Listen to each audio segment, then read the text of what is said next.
Coming up on Mountain News this morning, new video shows Alex Preddy in an altercation with federal agents days before his killing. We have the response from his family. And a government shutdown on the horizon. We have the changes Democrats are demanding to bill to fund ICE and the counterproposal from the GOP. Dedicated to Eastern and Southern Kentucky, this is WYMT Mountain News This Morning. Welcome to Mountain News This Morning. I'm McKinley Calandrino here with you on this Thursday, January 29th. The time is now 6 o'clock. Let's check in with First Alert meteorologist Megan Desmall for a look at your forecast this morning. Megan, I believe many of the schools are still closed, but maybe people that are going to work, what can they kind of expect for today? Well, keep in mind there's still some icy conditions out on some roads, especially those remote roads. So be careful, drive slow. Make sure you're being aware as you're starting off your drive. But temperatures are definitely cold. We are talking single digits for many folks in our northern counties, 9 degrees in Moorhead, 7 in Louisa. Our more southern counties do see slightly warmer temperatures. It's 20 degrees right now in Monticello. Either way, though, you're still going to want to wear those layers. It's going to be cold, and unfortunately, you'll wear those layers all day long as our temperatures still remain below freezing for most folks heading into the afternoon. There is exceptions, however, as we travel into Middlesboro. 35 is your high, 34 is the high in Williamsburg, 36 in Jacksboro, and 33 degrees in Jonesville and Monticello. So slightly above that freezing mark, but still very cold. And we're looking at clouds rolling in this morning, and we'll look at partly cloudy skies until we head into the evening hours where mostly cloudy skies will take over. McKinley. Thank you, Megan. This morning, tensions remain high in Minneapolis after 2 U.S. citizens, Renee Good and Alex Preddy, were shot and killed by federal agents during a major immigration crackdown in the city. In a newly uncovered video, Alex Preddy is seen yelling at federal agents just 11 days before agents shot and killed him. The footage, confirmed by Preddy's family, shows the 37-year-old with others as agents drive away. Preddy kicks out a tail light. Wednesday night, nurses joined the crowd at a vigil to honor the man they once knew. He was always generous, went above and beyond for everybody, very kind. A federal official tells CBS News the 2 agents who shot at Preddy on the day he was killed have been placed on administrative leave. This morning, a partial government shutdown is potentially on the horizon. Senate Democrats are threatening not to vote on a set of funding bills that include funding for the Department of Homeland Security unless there are some key changes. But as Jared Hill reports, time may not be on their side. On Capitol Hill, funding the federal government is in jeopardy as the killings of Renee Good and Alex Preddy at the hands of federal agents in Minneapolis spark a call for change. These 2 killings in Minneapolis have changed how all of us view the deployment of ICE and Border Patrol. Senate Democrats say they won't vote for a full package of spending bills, which includes paying for the Department of Homeland Security, which oversees immigration and customs enforcement, as well as customs and border protection, without key reforms. Republicans must work with Democrats to find legislative solutions to restore order and public safety. Democrats want federal agents to be required to wear body cameras, ban face coverings, and end roving ICE patrols. But amending the DHS bill in the Senate would require approval in the House. Members aren't due back until next week, and the deadline to avoid a shutdown is midnight on Friday.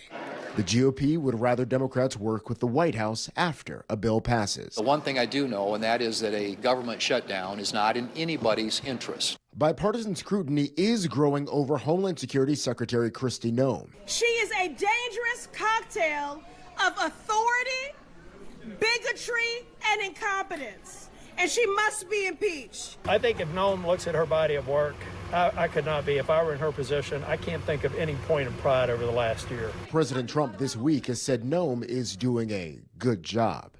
Jared Hill, CBS News. Congress has already passed 6 bills to fund various parts of the government, but 6 more remain. At the first Fed meeting of the year, there was no relief for Americans who borrow money. Federal Reserve governors voted to keep the benchmark interest rate steady at 3.5% to 3.75%. The rate is down for more than 5% in 2024. but the Fed is holding off on more cuts, pointing to solid economic growth and a still elevated inflation rate. Many financial analysts do not believe the Feds will cut rates dramatically this year.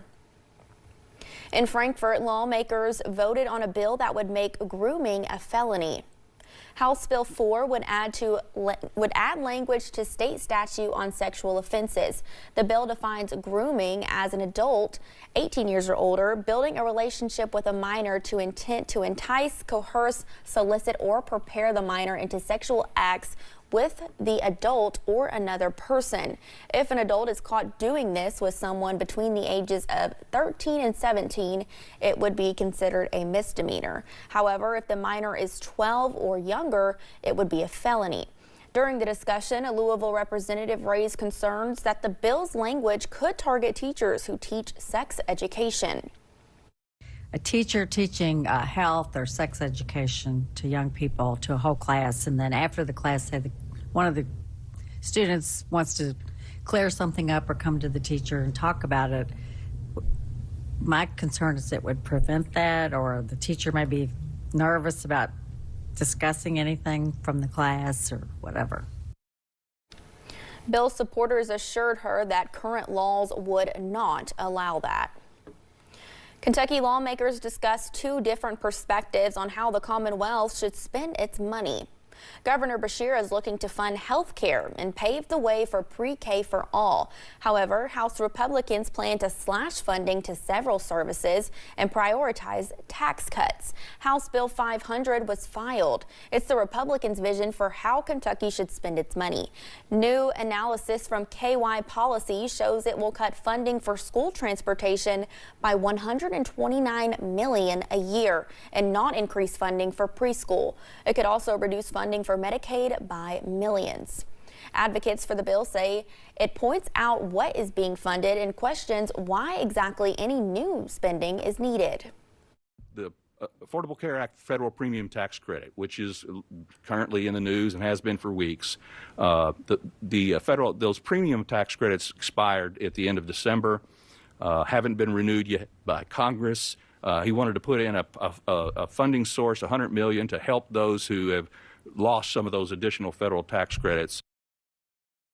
The bill could also lower funding for Kentucky's SEEK program, which supports education excellence. Governor Beshear wants to prioritize funding that program. Kentucky lawmakers are once again considering a bill that could change your drinking water. House Bill 103 passed the local House Government Committee. The proposal would make water fluoridation optional for local water systems, removing the state mandate. Dr. Jack Call, a dentist with the International Academy of Oral Medicine and Toxicology, told lawmakers that studies suggest fluoride in water may lower children's IQ levels. So there's this risk, and even though we don't have all the answers, when there's that kind of a risk, I think it's prudent to apply a precautionary principle. The bill has been talked about and debated for 9 sessions now. The only difference this time is it includes legal protection, so districts cannot be sued for their decision to either add or not add fluoride to the water. The bill now heads to the full House. Eastern Kentucky lawmakers are looking for money to form a new office this legislative session in charge of preparing and responding to natural disasters. The Lexington Herald Leader reports the office would handle natural disasters, cyber attacks, and public health emergencies. This comes after the deadly flooding in 2022. Other recommendations include updating building codes and encouraging better land use policies. President Trump has signed an appropriations package into law, and as a result, one Southwest Virginia county is receiving money for police to upgrade their radios. Dickinson County is receiving more than $859,000 as part of the Sheriff's Department's Public Safety Communications Upgrade Project. Congressman Morgan Griffith says with the federal funding available to the county, access to radio equipment will improve for local law enforcement. And we're talking about cloud cover throughout the day, staying on the drier side for your Thursday with partly cloudy skies at the beginning. But by the time we head towards the evening, that's when we'll see those mostly cloudy skies taking over with cloudy skies overnight going into your Friday. Speaking of Friday, though, we do have a chance of snow returning for your Friday morning. Here's a look at temperatures as you're beginning off today, though. We're in a mixture of the low teens and upper single digits, so still very cold as you're heading out the door, and that's going to be the trend throughout the day as most folks remain below freezing once again, with many folks in the mid to upper 20s. Here's a look at that breakdown of temperatures, though. We'll hit highs around that 3 o'clock, 4 o'clock time frame. McKinley. Thank you, Megan. Thanks for getting your day started with us here on Mountain News this morning.